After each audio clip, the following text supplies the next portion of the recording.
Merci de choisir RTI1 pour vous informer. Bonjour à tous. Le président de la République de Côte d'Ivoire, Alassane Ouattara, se félicite du bon démarrage du projet, une Côte d'Ivoire solidaire.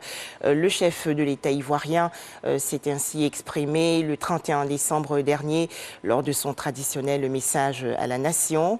Le programme Une Côte d'Ivoire solidaire veut consolider les acquis des 10 dernières années et accélérer le processus de transformation structurelle de l'économie du pays.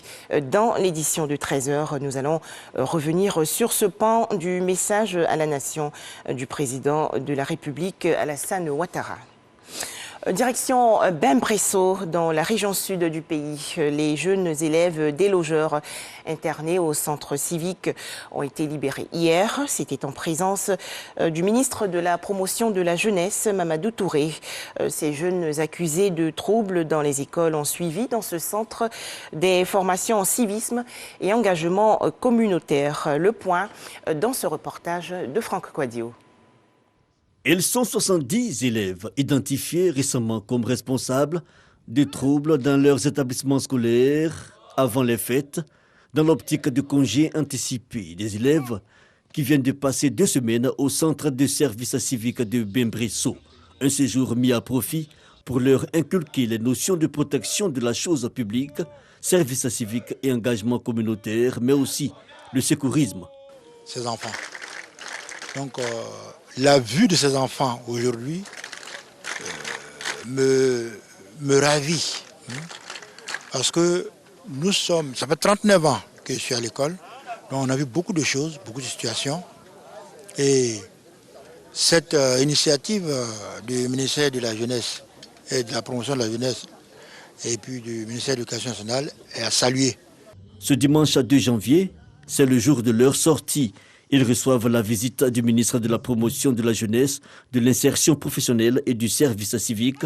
Mamadou Touré, satisfait du bon comportement de ses élèves, il les exhorte à être désormais des ambassadeurs de la non-violence au sein de leurs établissements. Je souhaite que vous saisissiez la seconde chance qui vous est donnée.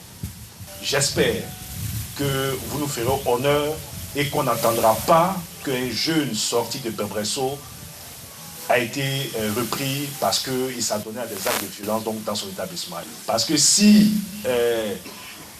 vous replongez, et je pense qu'avec tout ce qui a été fait, vous n'allez pas replonger, mais si vous replongez ces 9 mois à Bembresso, c'est surtout l'exclusion définitive de vos établissements, avec pour certains la possibilité de se retrouver en milieu carcéral. Des élèves qui retournent dans leurs familles respectives. Le ministre Mamadou Touré promet de maintenir le contact avec parents d'élèves et chefs d'établissement, mais aussi de renforcer le cadre légal. En attendant la fin de la procédure judiciaire, ces 70 élèves pourront dès ce 3 janvier reprendre le chemin de l'école. Toujours en Côte d'Ivoire, le lancement il y a quelques jours des journées du patient, une initiative de la Fondation Action pour le bien soutenue par l'Association des internes de Côte d'Ivoire. Les journées du patient visent à rapprocher les populations des centres de santé en vue de diagnostiquer et prévenir les maladies. En image, ce drame au Kenya où 6 personnes sont mortes aujourd'hui dans le comté de Lamu, dans l'est du pays, bordant la Somalie. C'était lors d'une attaque présumée des rebelles Chebab. Rappelons qu'en janvier 2020, les Chebab avaient averti le Kenya qu'il ne serait jamais en sécurité en menaçant les touristes et en lançant un appel à des attaques contre les intérêts des États-Unis. La situation au Soudan, le Premier ministre civil Abdallah Hamdok a annoncé hier sa démission après une nouvelle journée de manifestation durant laquelle 3 personnes ont été tuées. Le chef du gouvernement soudanais était revenu au pouvoir il y a moins de 2 mois dans le cadre d'un accord politique conclu avec les militaires. Enfin, 2 drones piégés ont visé aujourd'hui à l'aube des troupes de la coalition internationale anti-djihadiste dirigée par les États-Unis à Bagdad, la capitale de l'Irak. Les 2 projectiles ont été abattus. Voilà, merci de nous avoir suivis. À 13h, le journal.